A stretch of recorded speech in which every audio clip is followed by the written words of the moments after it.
So not 2 weeks after doing the front brakes, I am attacking the rear brakes on my wife's 2018 Mazda CX-5.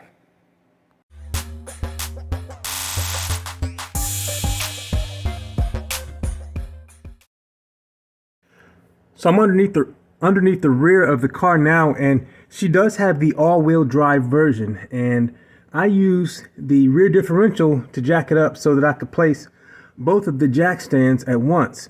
And you could probably put a piece of wood across here. I used here. I don't know if that was advised, but it worked. But the rear differential will allow you to jack it up and place both jack stands at once. The front wheel drive version has a cross member that is in this same area that you can use.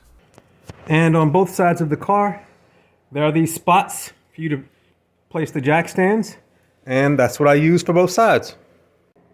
Unlike the front, you can use the parking brake to hold the wheel steady while you loosen the lug nuts, or you can loosen it while it's still on the ground. But when it's time to do the brakes, you do have to release the parking brake. We need to do the rear brakes, so we need to put the electronic parking brake into maintenance mode or service mode. And to do that, you want to make sure that the parking brake is disengaged. So, looks like it's engaged now. I'm going to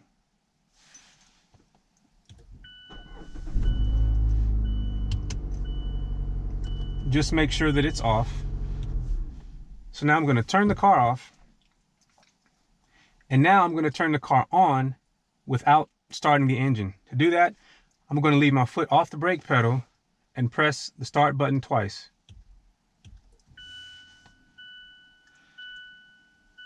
All right, the parking brake light is off, which means it is off. I'm now going to put it into maintenance mode.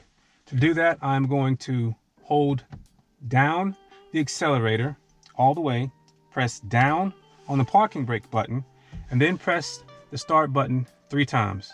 1, 2, 3. You heard the little bit of noise in the back, and the maintenance mode light is on. It's a P with an exclamation mark.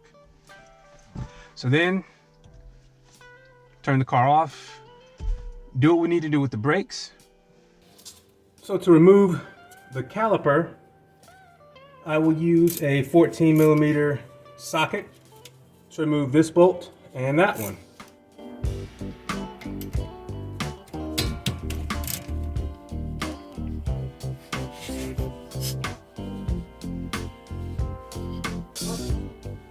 And that is the other. And again, at this point, the parking brake is not on, because if it was, these would be locked in.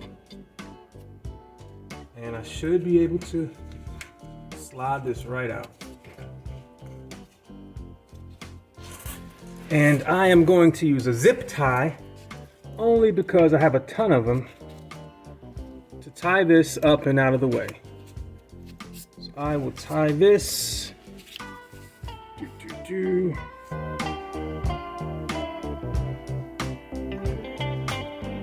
I use a zip tie to tie it to the spring here, keep stress off of this and off that connection. So now the pads can be removed by sliding them out, and I am beginning to suspect that these pads are the reason we were hearing all the noise.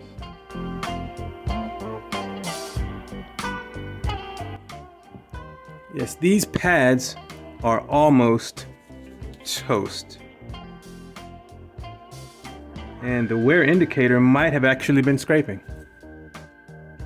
But not on this side.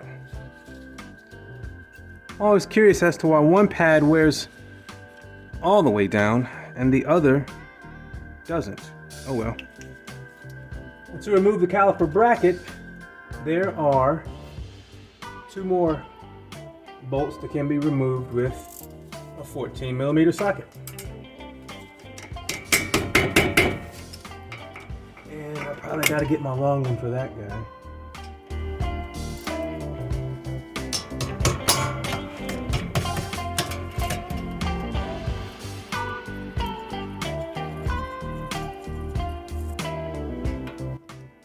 Yeah, the deep socket's a better fit for this one.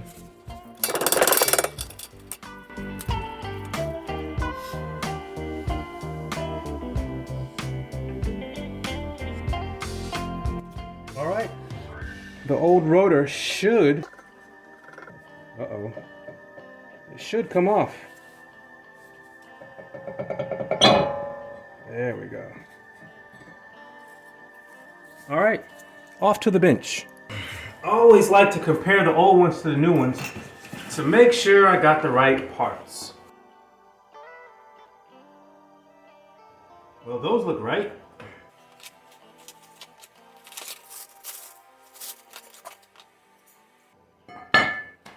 And those look right too.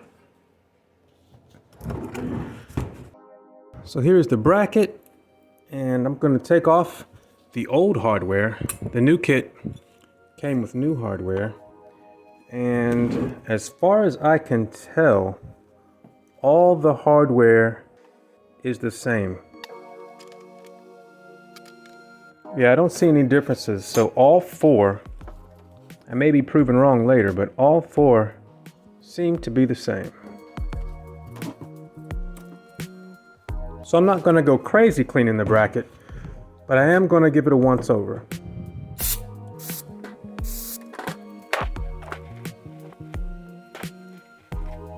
Yeah, because it's going to get dusty, but it'd be cool to start off with sort of clean areas where the hardware touches. And for good measure, I'll re-lube the slides.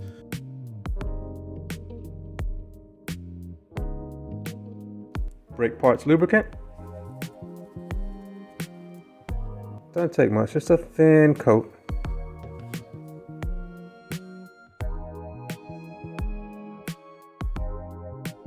Easy as that.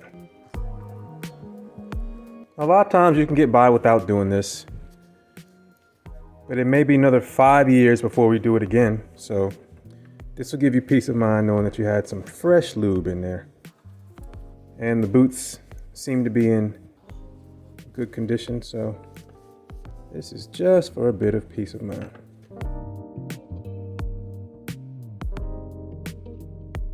All right, easy enough. In the last brake job I did, I used the spray-on disc brake quiet. But I like this stuff. It's neater, you don't need a spray area, and you can apply it directly to the area you need it on. So in this case, I'm going to apply it where the hardware is going to sit. So I'm just going to that's a little bit, squeeze a little bit out here and a little bit there. Got a little too much out, but I'll spread it up to where, make sure I get some up to where the bracket and the hardware will meet. That may be a bit much. If you think that's a bit much, chime in. Join in.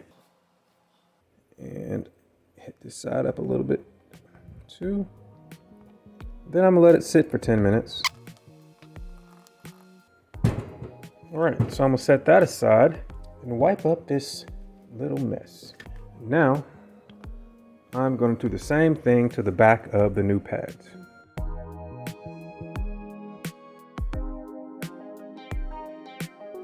So I'll do that to all four of the new pads, and that'll give me time to go ahead and remove the caliper from the other one. And by the time that's done, I can throw everything back together.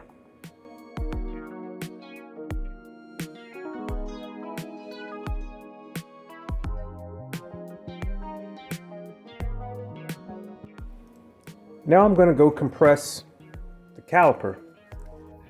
Now, if you've worked on cars before, don't let these notches throw you off. You do not need to spin it. Just use one of these or something like it to position it in there like that and compress the caliper. Yeah, I know if you worked on cars, like you see those notches, you think you want to twist. You don't need to do that. So now I'm going to go crack the brake fluid reservoir, and then I can compress that caliper. I think that's enough. All right, so this is the driver's side. It's been sitting long enough. I just put the brake disc quiet on the passenger side. So now I can put the new hardware on the driver's side.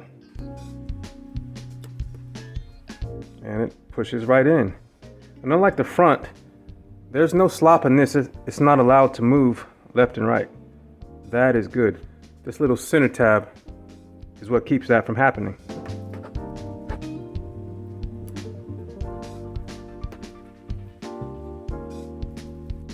All right, so the new hardware is installed. And when I install the pads, I'll put some brake parts lubricant in the slots that they slide on. So I might as well do that now.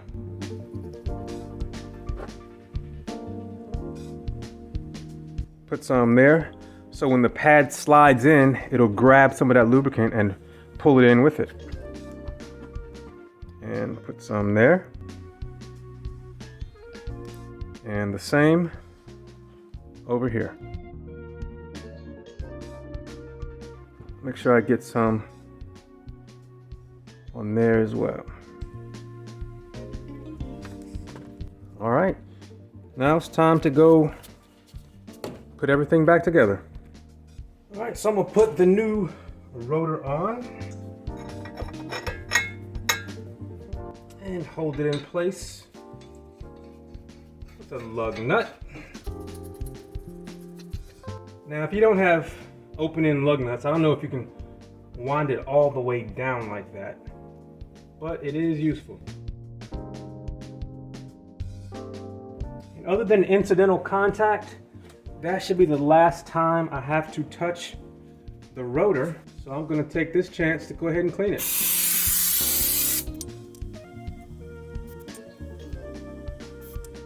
Back side.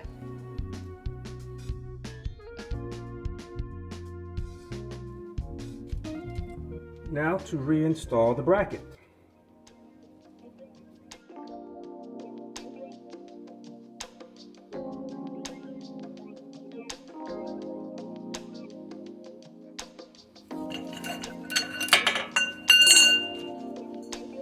All right, with the bracket installed, I can now load the caliper. On these pads, I had to make sure I tucked the wear indicator into the bracket before I pushed the pad all the way in.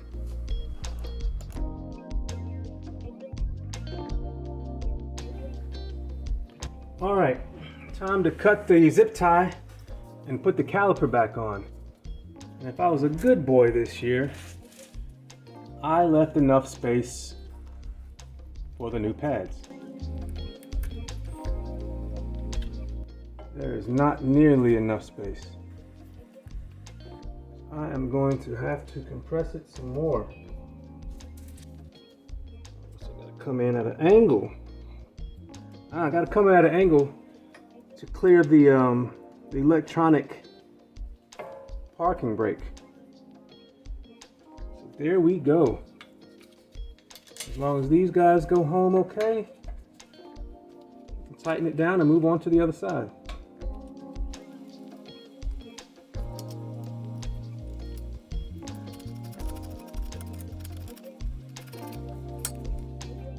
And with that, the driver's side is done. And of course, I played the same game on the other side. And now we can take it out of maintenance mode. So again, turn the car on without starting it.